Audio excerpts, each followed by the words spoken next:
하나님께 축복받은 가정이라는 제목입니다. 여러분 스스로 한번 생각해 보십시오.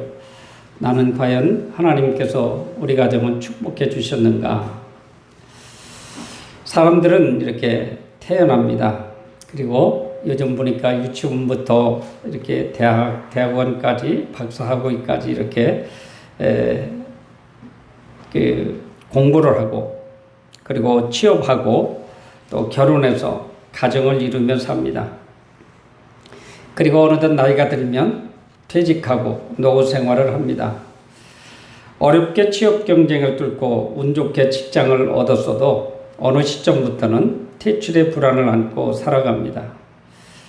그리고 자녀들 결혼시키고 난 후에 사회적으로 소외되고 경제적으로 어려움을 겪게 되는 쓸쓸한 노후를 맞이해야 하는 것이 사람들의 현실입니다. 세상이 변하는 만큼 가정과 가족도 변하고 있습니다. 하지만 그 가운데 쉽게 변하지 않는 것이 가정의 정과 사랑입니다. 김수영이라고 하는 시인이 나의 가족이라는 시에서 이렇게 이야기합니다. 거칠기 짝이 없는 우리 집안에 한없이 순하고 아득한 바람과 물결, 이것이 사랑이냐? 낡아도 좋은 것은 사랑뿐이냐? 라고 이렇게 읊고 있습니다. 그렇습니다. 부부가 티격태격 이렇게 살아가고 있지만 얼마 전에 보니까 남편이 이렇게 돌아가셨어요.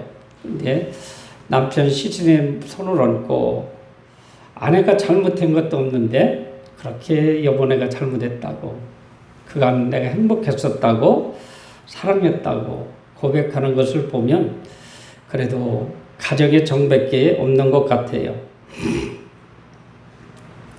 이런 정황에서 우리는 가정과 가족의 축복 기도를 하지 않을 수 없습니다. 우리가 늘 가정을 위해서 기도하지만 하나님의 축복을 기도하지 않을 수 없습니다. 하나님을 경외하는 가정은 복이 있다고 오늘 본문에서 말씀하고 있습니다. 보니까 첫 번째로 일한 대로 소득이 있는 가정이었습니다. 하나님을 경외하고 감사하는 가정은 네가 내 손이 수고한 대로 먹을 것이라, 네가 복되고 형통하리로다. 2절에 이렇게 말씀하셨습니다. 이 말씀은 하나님을 경외하고 감사하는 사람에게 직장이나 생업이 있고 또 그가 한 일에 수고한 대로 열매를 거두며 거둔 열매를 누리며 살게 하신다는 뜻입니다.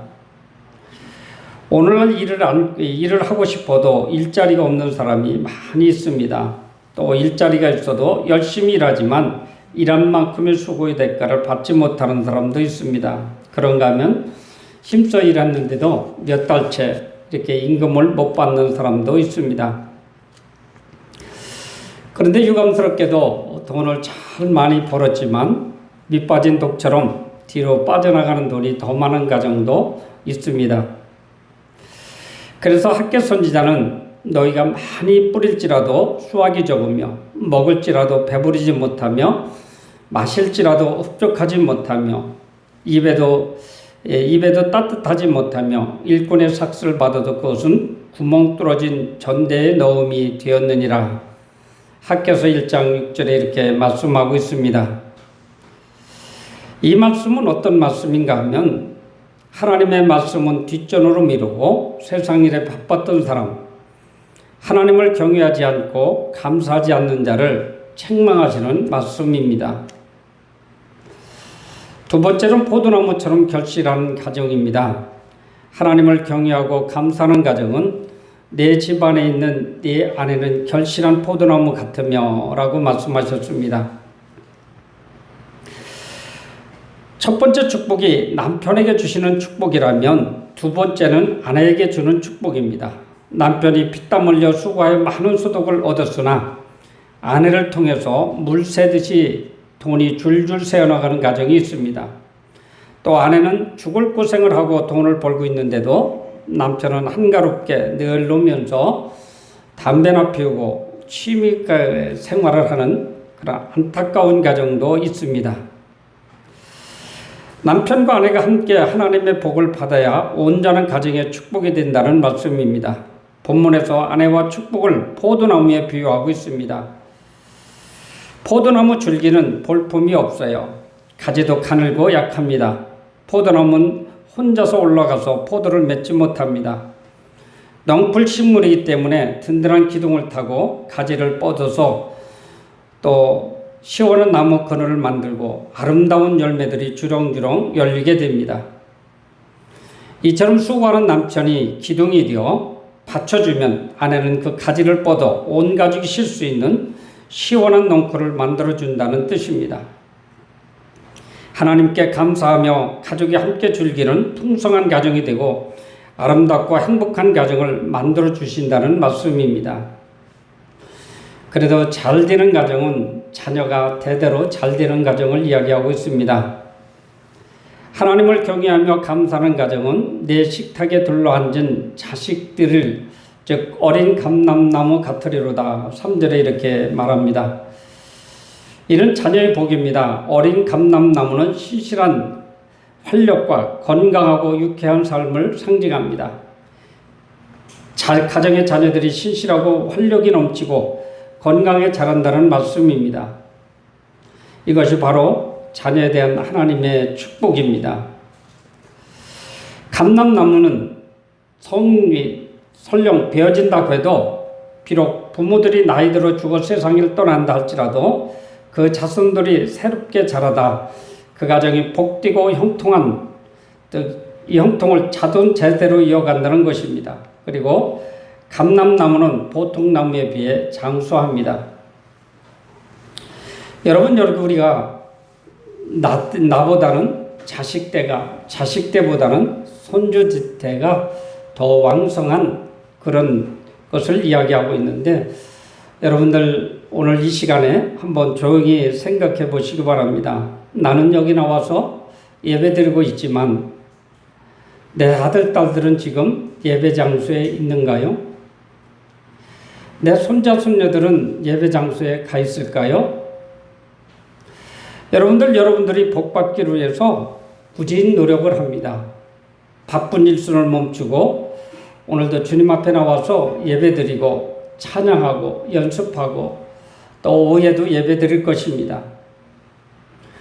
오늘 세 번째로 자제가 대대로 잘 되는 가정은 우리와 똑같이 아들, 딸들이 지금 이 시간 예배당에 나가서 예배드려야 됩니다.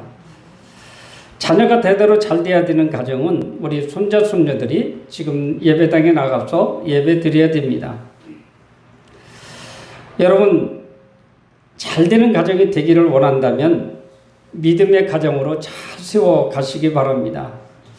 옛날에 저는 이제 70년대부터 신앙생활을 했기 때문에 그 전에는 잘 모르겠지만 어른들이 자녀 교육을 시키는 걸 보면 10원짜리 동전 하나를 지어주고 조금 잘 사는 사람은 100원짜리 동전 하나를 지어주고 주일학교 가서 헌금을 하고 예배드리고 오라고.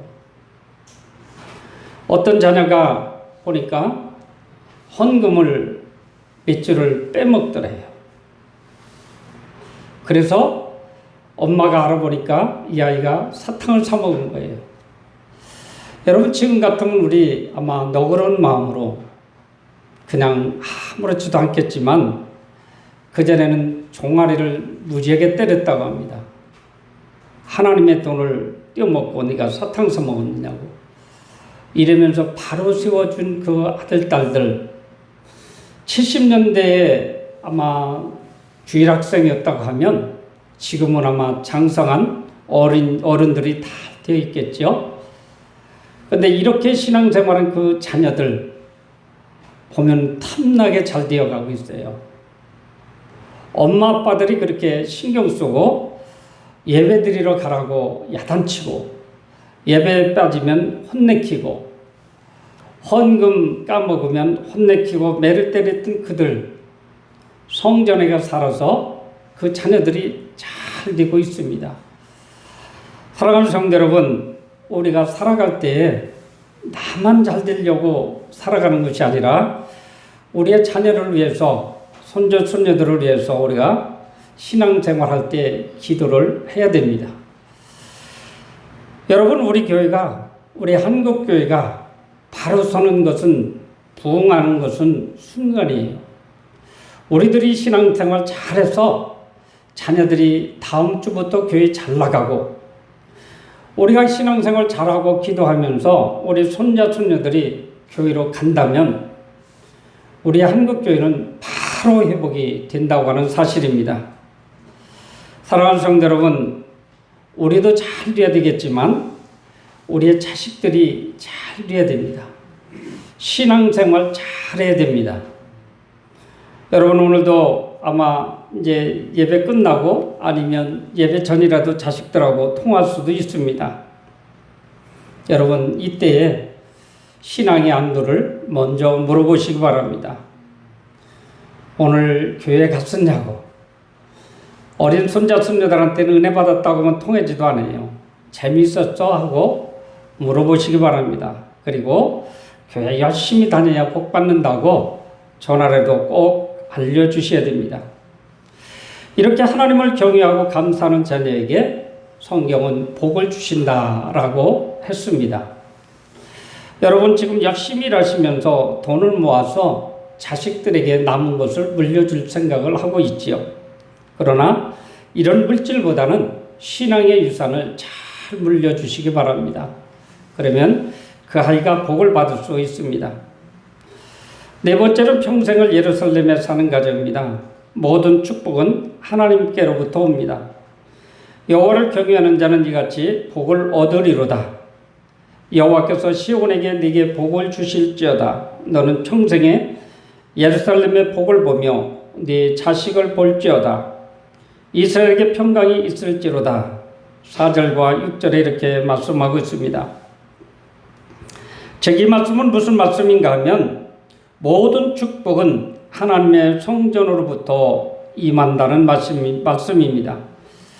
다시 말해서 오늘날 하나님의 성전이 되는 교회로부터 가정의 축복이 임한다고 하는 사실입니다.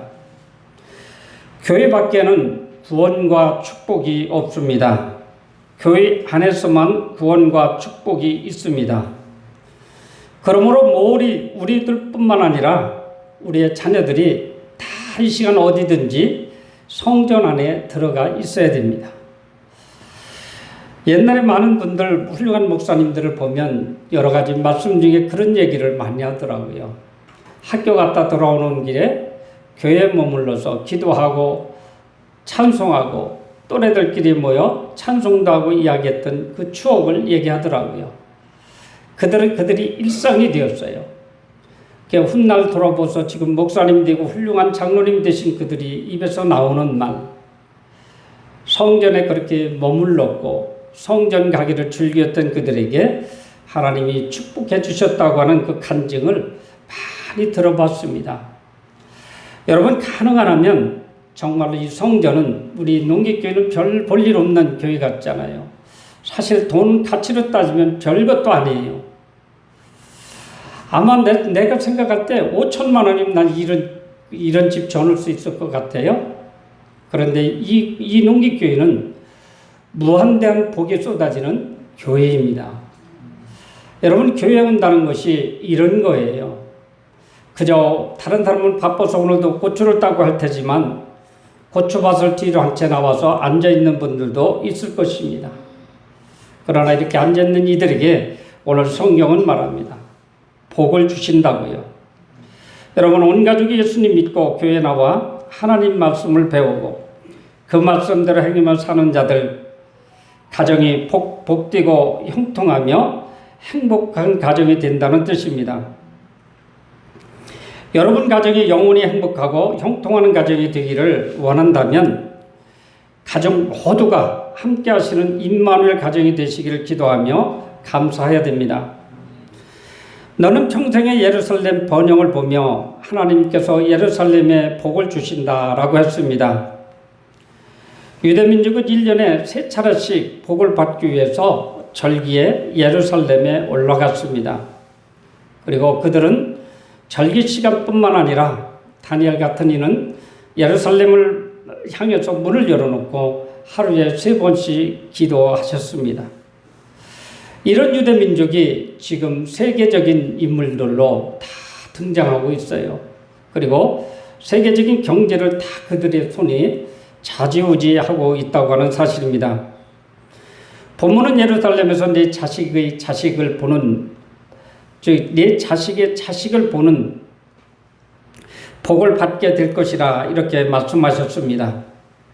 어쩌면 우리 교회에 지금 우리의 자식들도 앉아 있어야 되고 우리 손자들도 앉아 있어야 됩니다. 그러나 여러 가지 지금 자연 현상으로 해서 그 핵가족 시대에 있다 보니까 따로 떨어져 사는데 이들이 다른 교회라도 앉아 있어야 된다는 것입니다.